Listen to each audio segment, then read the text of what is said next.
ರಾಮಲಲ್ಲನ ಈ ದೇವಸ್ಥಾನ ಇದೆಯಲ್ಲ, ಇದು ಎಷ್ಟು ಖರ್ಚಾಗಿರ್ಬೋದು ಗೊತ್ತಾ? 1800 ಕೋಟಿ. 1800 ಕೋಟಿ.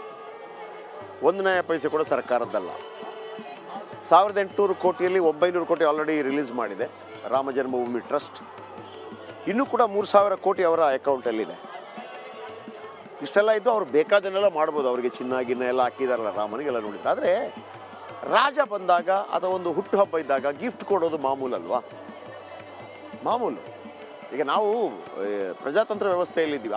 ಆಗಿದ್ದ ಸಂದರ್ಭದಲ್ಲೂ ಕೂಡ ಯಾವುದೋ ಒಂದು ಸಂದರ್ಭದಲ್ಲಿ ನಾವು ಕರ್ನಾಟಕ ತಮಿಳುನಾಡು ಹೊಡೆದಾಡ್ತೀವಿ. ಆದರೆ ಯಾವುದೋ ಒಂದು ಸಂದರ್ಭದಲ್ಲಿ ಯಾರು ಕಷ್ಟ ಆದಾಗ ನಾವು ಅದಕ್ಕೊಂದು ಸಹಾಯ ಮಾಡ್ತೀವಿ.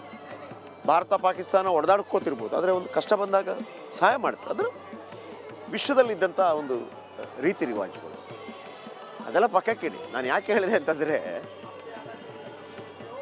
ರಾಮನಿಗೆ ಬೇರೆ ಬೇರೆ ರಾಜ್ಯಗಳಿಂದ ಬೇರೆ ಬೇರೆ ಜನರಿಂದ ಗಿಫ್ಟ್ಗಳು ಬಂದಿದೆ. ನಮಗೆ ಕೊಡುವಂಥ ಗಿಫ್ಟ್ಗಳು ಹೆಂಗಿರುತ್ತೆ ಅಂದರೆ ನಿಮ್ಗೆ ಗೊತ್ತಿದೆ. ಇನ್ನು ರಾಜ ಮತ್ತು ದೇವರು ಅಂತ ನಾವು ನಂಬಿರುವಂಥ ಶ್ರೀರಾಮಚಂದ್ರನಿಗೆ ಈ ದೇವಸ್ಥಾನಕ್ಕೆ ಏನೆಲ್ಲ ಗಿಫ್ಟ್ ಬಂದಿರ್ಬೋದು ನೋಡ್ತೀರಾ? ನೋಡಿ, ಉತ್ತರ ಪ್ರದೇಶದಿಂದ 2100 kg ತೂಕದ ಅಷ್ಟಧಾತುಗಳ ಗಂಟೆ. ಎಲ್ಲ ಧಾತುಗಳು ಮಿಕ್ಸ್ ಆಗಿರುವಂಥ 2100 kg ತೂಕದ ಗಂಟೆ ಕೊಟ್ಟಿದ್ದಾರಂತೆ ಉತ್ತರ ಪ್ರದೇಶದಿಂದ. ಇನ್ನು ತೆಲಂಗಾಣದಿಂದ 9 kg ತೂಕದ ಬಂಗಾರದ ಪಾದುಕೆಗಳು. 9 kg ತೂಕದ ಬಂಗಾರದ ಪಾದುಕೆಗಳು ರಾಮನಿಗೆ. ಅದು ಯಾವತ್ತಾದರೂ ಒಂದು ದಿವಸ ಅದನ್ನು ಹಾಕ್ತಾರೆ, ಪ್ರದರ್ಶನ ಮಾಡ್ತಾರೆ. ಇನ್ನು ಸೂರತ್ ಬಂಗಾರದ ವ್ಯಾಪಾರಿಯಿಂದ 5000 ವಜ್ರಗಳ ನೆಕ್ಲೆಸ್. 5000 ವಜ್ರಗಳ ನೆಕ್ಲೆಸ್ ಸೂರತ್ ಬಂಗಾರದ ವ್ಯಾಪಾರಿಯಿಂದ.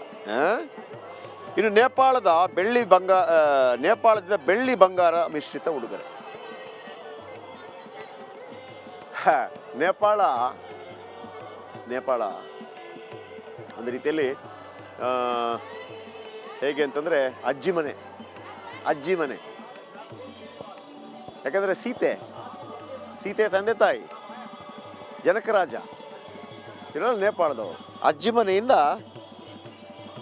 ಬೆಳ್ಳಿ ಬಂಗಾರ ಮಿಶ್ರಿತ ಉಡುಗೊರೆ. ಉತ್ತರ ಪ್ರದೇಶದ ವ್ಯಾಪಾರಿಯಿಂದ 400 kg ತೂಕದ 10 ಅಡಿಯ ಬೀಗ, ದೊಡ್ಡ ಬೀಗ. ನೋಡಿ, ನಾವು ಈ ಹಿಂದೆ ರಾಜ ಮಹಾರಾಜರ ಮಹಲ್ಗಳಲ್ಲಿ ಇದನ್ನು ನೋಡ್ತಾ ಇದ್ವಿ, ಈಗ ಇಲ್ಲಿ ನೋಡ್ತಾ ಇದ್ವಿ. 8 ದೇಶಗಳ ಸಮಯ ತೋರಿಸುವ ಬೃಹತ್ ಗಡಿಯಾರ ಯಾರು ಕೊಟ್ಟಿದ್ದಾರೆ? 8 ದೇಶಗಳ ಸಮಯ ಬೃಹತ್ ಗಡಿಯಾರ ಕೊಟ್ಟಿದ್ದವರು ಉತ್ತರ ಪ್ರದೇಶದ ತರಕಾರಿ ವ್ಯಾಪಾರಿ. ತರಕಾರಿ ವ್ಯಾಪಾರಿ. ನೀವೇನು ಹೇಳ್ತೀರಿ? ತರಕಾರಿ ಮಾರೋರಿಗೆ ನೋಡ್ರಿ, ತರಕಾರಿ ವ್ಯಾಪಾರ. ಇನ್ನು ಗುಜರಾತ್ನ ಅಹಮದಾಬಾದ್ನಿಂದ 11.5 kg ಬೆಳ್ಳಿ ಬಂಗಾರ ಮಿಶ್ರಿತ ಬಿಲ್ಲು ಬಾಣ. ಆಲ್ರೆಡಿ ಬಂಗಾರದ ಬಿಲ್ಲು ಬಾಣ ಇದೆ, ಇನ್ನೊಂದು ಬಿಲ್ಲು ಬಾಣ ಯಾವತ್ತಾದ್ರೂ ಯೂಸ್ ಮಾಡ್ತಾರೆ ಅದನ್ನು.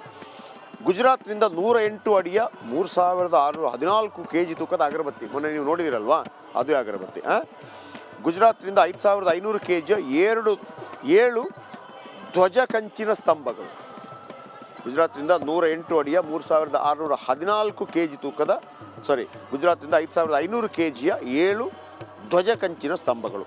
ಇನ್ನು ನಾಗಪುರದ ಬಾಣಸಿಗರಿಂದ 7000 kg ರಾಮ ಹಲ್ವಾ. ಯಾರಿಂದ? ನಾಗಪುರದ ಬಾಣಸಿಗ, ಕುಕ್ ಮಾಡೋರು. ಬಾಣಸಿಗ ಅಂದರೆ ಭಾಳ ದೊಡ್ಡ ಬಾಣಸಿಗ ಆಗಿರ್ತಾರೆ, ಸಣ್ಣ ಪುಟ್ಟದೇನಲ್ಲ. 7000 kg ರಾಮ ಹಲ್ವಾ. ತಿರುಪತಿಯಿಂದ 1 ಲಕ್ಷ ಲಡ್ಡು ಪ್ರಸಾದ, ತಿರುಪತಿಯಿಂದ ಫೇಮಸ್ಸು. ಮಥುರಾದಿಂದ 200 kg ಲಡ್ಡು ಪ್ರಸಾದ. ಅದೆಲ್ಲ ಸರಿ ಸರ್, ಕರ್ನಾಟಕದಿಂದ ಏನಾದರೂ ಇಲ್ವಾ ಅಂತ ನೀವು ಕೇಳ್ಬೋದಲ್ವಾ? ಕರ್ನಾಟಕದಿಂದ ಏನು ಗೊತ್ತಾ? ಏನು? ಇಡೀ ವಿಶ್ವವೇ ಆ ದೇವಸ್ಥಾನಕ್ಕೆ ಬಂದು ಕೈ ಮುಗಿಯುವ ಆ ರಾಮಲಲ್ಲನ ವಿಗ್ರಹ ಮತ್ತು ವಿಗ್ರಹವನ್ನು ಕೆತ್ತಿಕೊಟ್ಟಿದ್ದು. ಶಿಲೆ ನಮ್ಮದು, ವಿಗ್ರಹ ಕೂಡ ನಮ್ಮ ಕರ್ನಾಟಕದ ಮಣ್ಣಿನದ್ದು. ಆಮೇಲೆ ಕೆತ್ತಿದವರು ಕೂಡ ನಮ್ಮವರು. ಇನ್ನು ಆ ದೇವಸ್ಥಾನದ ಉಸ್ತುವಾರಿ ನೋಡಿಕೊಂಡವರು ಗೋಪಾಲ್ಜಿಯವರು ಕೂಡ ನಮ್ಮವರು. ಅದಕ್ಕೆ ಕರೆಂಟ್ ಮಾಡಿಸಿದಂಥವರು ಕೂಡ ನಮ್ಮ ಕರ್ನಾಟಕದವರು.